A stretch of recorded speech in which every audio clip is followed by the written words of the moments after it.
성도 여러분 안녕하세요. 말씀 묵상 리바이블입니다. 오늘 하루도 말씀으로 승리하는 하루 되시길 소망합니다. 오늘 우리에게 주신 말씀 스가랴서 9장 1절부터 8절까지 말씀입니다.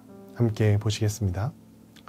여호와의 말씀이 하드락 땅에 내리며 다메섹에 머무르니 사람들과 이스라엘 모든 지파의 눈이 여호와를 우러러 봄이니라.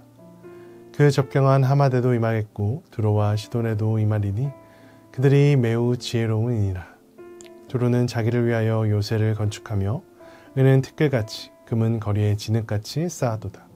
주께서 그를 정복하시며 그의 권세를 바다에 쳐넣으시리니 그가 불에 삼켜질지라.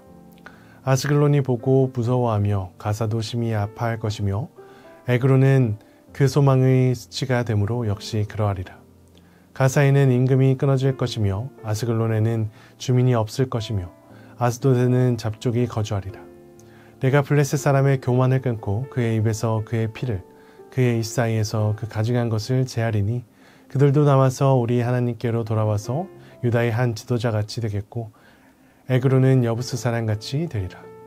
내가 내 집을 둘러 진을 쳐서 적군을 막아 거기 왕래하지 못하게 할 것이라. 포악한 자가 다시는 그 지경으로 지나가지 못하리니 이는 내가 눈으로 친히 봄이니라. 아멘. 네, 오늘 본문은 하나님의 말씀이 이방 민족들에게 이제 경고로 주어지고 있다는 것을 볼 수가 있습니다. 이스라엘 지역을 위협하던 시리아와 블레셋 도시들에게 하나님의 말씀이 임하고 있다는 것을 볼 수 있죠. 이로써 하나님의 통치가 이스라엘에 국한된 것이 아니라 만국에 있다라는 것을 보여주고 있습니다. 이 본문에서 많은 도시들이 언급되지만 이 두로라는 이 지역은 당시 해상무역을 통해서 엄청난 부를 축적하고 있었습니다. 이 부는 이제 3절에서 볼 수 있듯이 은을 티끌같이 금을 거리에 진흙같이 쌓았다라고 이야기합니다. 이 두로라는 지역은 또한 갈 때 습지의 지를 통과해서 가야 했기 때문에 이곳을 정복하는 것은 꽤나 어려운 일이었습니다. 이들은 자신들의 지혜와 재물 그리고 군사력에 대한 자신감으로 충만했고 교만함이 가득하고 있었습니다. 하지만 우리가 4절을 볼 때 인간의 교만함이 하나님의 권능 앞에서 얼마나 무력한지를 보게 됩니다. 4절에 이렇게 이야기합니다. 주께서 그를 정복하시며 그의 권세를 바다에 쳐넣으신다. 두로의 부의 근원이었고 요새와 같았던 바다가 이제는 그들의 멸망의 장소가 되는 것을 볼 수가 있습니다. 또한 오늘의 본문을 보면 이방 민족들에게 대한 심판을 선포하시기도 하지만 그들에게 희망이 되는 메시지를 주시기도 합니다.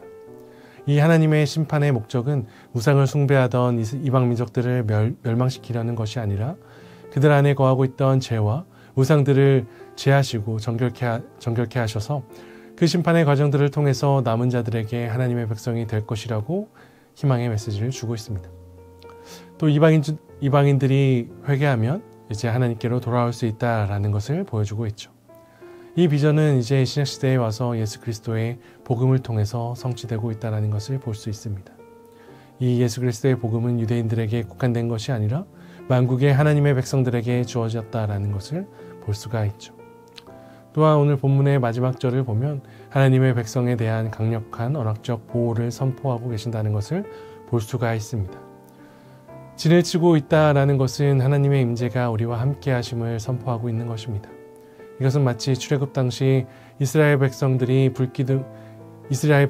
불기둥과 구름기둥으로 보호하셨던 것처럼 하나님이 우리를 친히 보호하시고 인도하고 계시다라는 것을 말씀하고 계십니다.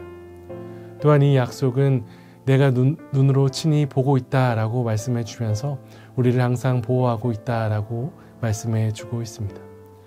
우리가 삶 가운데 어떠한 위협과 어려움 속에서 우리를 방관하고 있는 것이 아니라 우리를 보호해주고 계시다는 것을 말씀해주고 있습니다. 또한 이러한 말씀들은 당시의 포로기 이후에 혼란과 불안감에 쌓여 있던 이 유대 백성들에게 강력한 위로의 메시지가 되었을 것입니다. 사랑하는 엘사형교회 성도 여러분, 우리도 예전에는 이방인과 같은 존재들이었습니다. 교만했고 우리의 힘으로 우리를 스스로 보호하려고 했고 우리 의지대로 나아가려고 했었습니다. 하지만 이러한 이방인과 같았던 우리에게도 하나님은 은혜를 베푸셨습니다. 우리가 하나님의 백성이 될 수 있도록 예수 그리스도를 보내주시고 예수 그리스도의 보혈의 피로 우리를 정결케 해주셨습니다. 이제는 우리가 하나님의 백성으로서 이제 하나님께서 우리를 보호해 주신다는 것을 기억하며 은혜를 기억하며 나아가는 성도님들이 되시길 소망합니다. 오늘 말씀을 기억하며 함께 기도하며 나아가도록 하겠습니다. 사랑과 은혜가 충만하신 하나님 아버지, 오늘 말씀을 통해 주님을 더욱더 알아가게 하시니 참으로 감사드립니다. 이방인과 같았던 저의 교만했던 옛 모습을 회개하며 나아가길 소망합니다. 주님, 주의 보혈로 우리를 깨끗하게 씻겨 주시옵시고 온전히 주님의 보호하심 아래 나아가게 하여 주시옵소서. 이제는 우리가 가진 것을 의지하는 것이 아니라 온전히 주님의 말씀과 능력을 의지하며 나아가게 하여 주시옵소서. 이 모든 말씀 예수님의 이름으로 기도드립니다. 오늘의 기도 제목입니다. 오늘 하루 우리에게 베풀어 주신 하나님의 은혜를 기억하며 이웃에게 사랑을 나누는 하루가 될 수 있도록, 또한 엘사랑교회 공동체가 하나님의 뜻을 이루는 공동체가 될 수 있도록, 이웃에게 사랑을 나누는 공동체가 될 수 있도록 함께 기도하며 나아가도록 하겠습니다. 기도하시겠습니다.